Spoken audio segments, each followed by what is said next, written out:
how much are you making in ink farming per hour?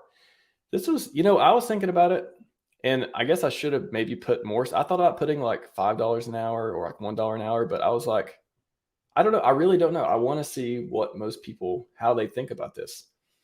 And I guess not surprisingly, but like maybe it's a little surprising that 3/4 of people, that seems like a high, or maybe just a lot of people didn't see the poll. I don't know. It had like 1,500 votes, so I guess a good amount of people saw the poll.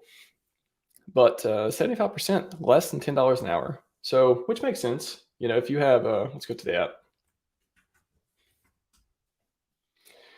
Let's go to the farms, because I imagine a lot of people are participating in the one that a lot of people believe is less risky. Do your own research.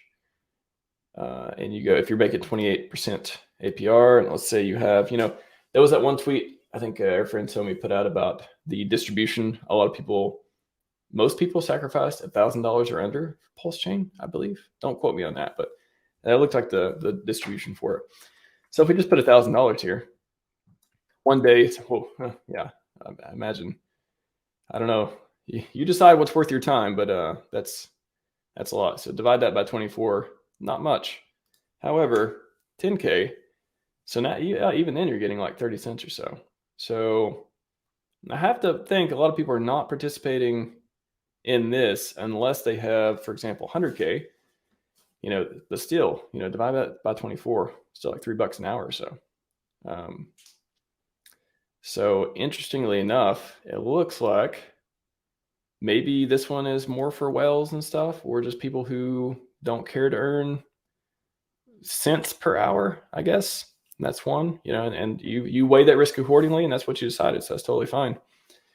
And then you have some of the stablecoin ones, obviously much higher APR, $1,000 in this. So divide that by 24. Yeah, still less than $1 for $1,000 worth. However, start getting 10K rates, and then you still get and so one day divided by 24, yeah, so $3 an hour.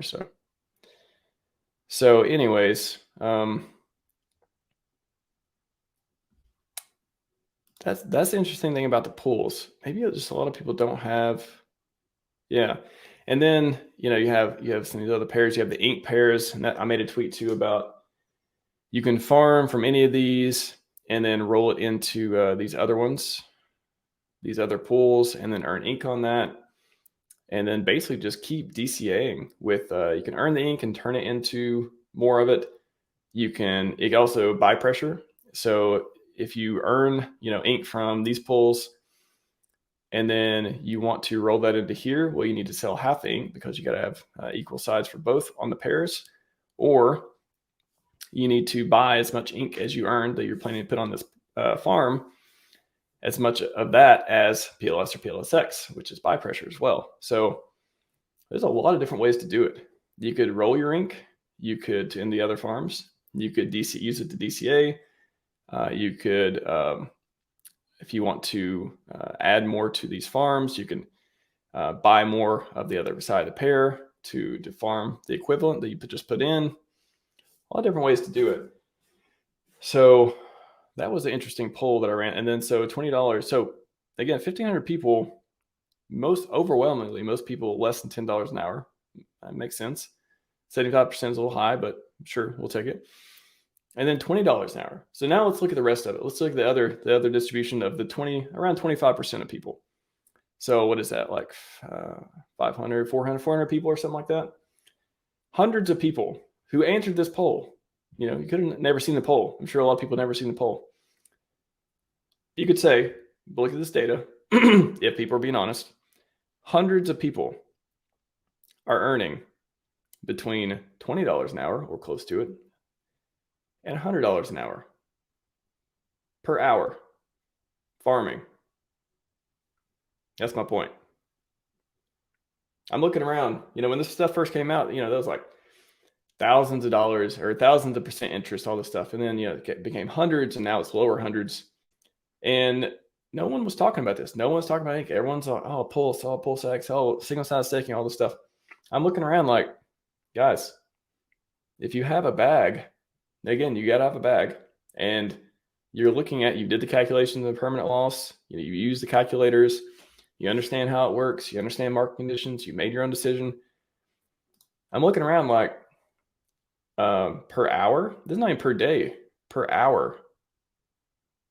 Is that a little shocking? Isn't that like a little, if you're comfortable with yield farming and whatever farms you choose, making this much per hour, times this by 24, that's what you get per day.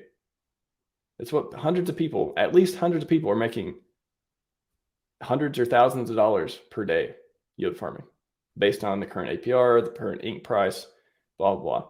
By the way, let's check the current ink price.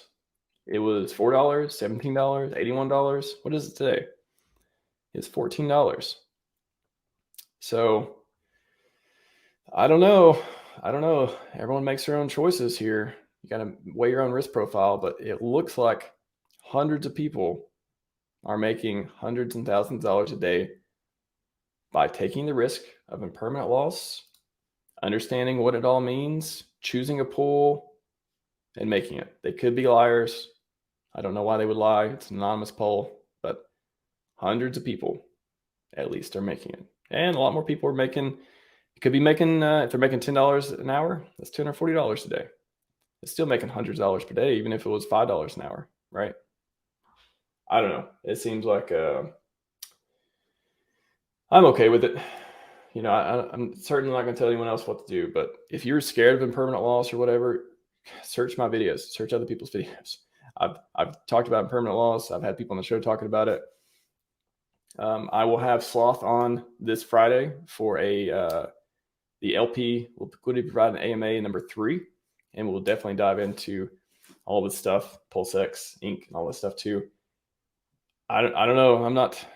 I'll tell you, if you looking at these numbers and you're like, not for me. I did another poll, like why do you not like ink farming? Because you don't have a big enough bag to make it worth it. Again, some people don't. I don't want to work for $5 an hour. I don't want to take the risk for $5 an hour. I wouldn't do that. But $10 an hour, $20 an hour. Now it's starting to be like, okay, hundreds of dollars a day. The market, volatility is your enemy, right? You want the ratios to be, either go up together or whatever in order to profit. Again, not financial advice, just talking about the basics here. And it can run away from you. PulseX does 100x, and whatever other pair doesn't, then that's all about understanding permanent loss and those risks. But are we in the middle of a bull market? I don't think we're in a bull market. So to me, that makes what I'm doing less risky. I don't know. I just think a lot of people are sleeping on the yield farming for it. Literally could just be they don't have a big enough bag, and it may not be worth it. If I had $1,000, I probably wouldn't be doing it. But again, even with $1,000, you pick. Let's look at the USDT. This is the highest pool. Let's do a calculator real quick. Even with $1,000, yeah. Again, I think $1,000 is a little bit, but this is the current ink price. Again, does it go up? Does it go down? I assume. Here's the assumption I make too.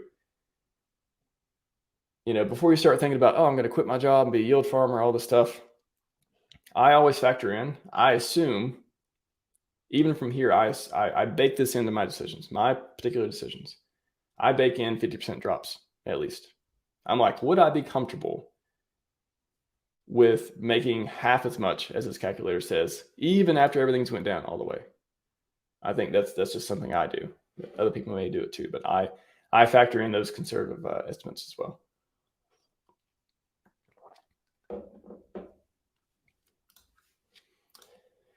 What's up, Francis? Murky says, that's what I've been doing, consistent stacking my ink. There are ways to make yield in this ecosystem. There are ways. Hex price down, pulse price down, PulseX down, ink price down. You're still earning more ink if you're farming. It doesn't matter if ink goes down 90% from here. You're still earning more ink. So that's what I think about it. Dude, I know, it's pretty cool. Again, the rolling thing, that's what I think is really cool. You can earn WBTC, stable coins, whatever. If you got a big enough bag and you're earning plenty from the PulseX W Pulse pair or Pulse pair, you could take that, roll it into your other farms, and keep compounding. Pretty cool. Only real scary thing to me about farms is the fact that exploits happen on other chains. Well, that's one thing I'm not concerned. We've seen some bugs happen in the RH ecosystem. None of them have, I don't think anyone's lost money. Correct me if I'm wrong. I don't think anyone has lost money on any bugs, even on, well, I don't know. I don't want to get too broad there. I'm sure there have been some projects that have, involved people in the community who have either rug pulled or something went wrong or whatever. But the big assumption I make, which I think is fine, my personal assumption is I assume Richard Hart products do not have critical bugs that can steal my money. I mean, you got to draw the line somewhere. At least for me, that's the way I think about it. I got to draw the line somewhere. Where can I draw the line that's going to benefit me the most, has the least risk of me getting wrecked, and I make the most ROI? I don't worry about exploits in PulseX. So they're not lying about the farm yields. Exactly. Nobody wants to talk about it. Again, I think people are just so scared of impermanent loss. And I'm not wrecking anyone either. Again, I don't give financial advice of any sort. I tell you either what I'm doing or what I've heard other people do. And that's it. You make your own decisions from there. But it's pretty hard to ignore the farms.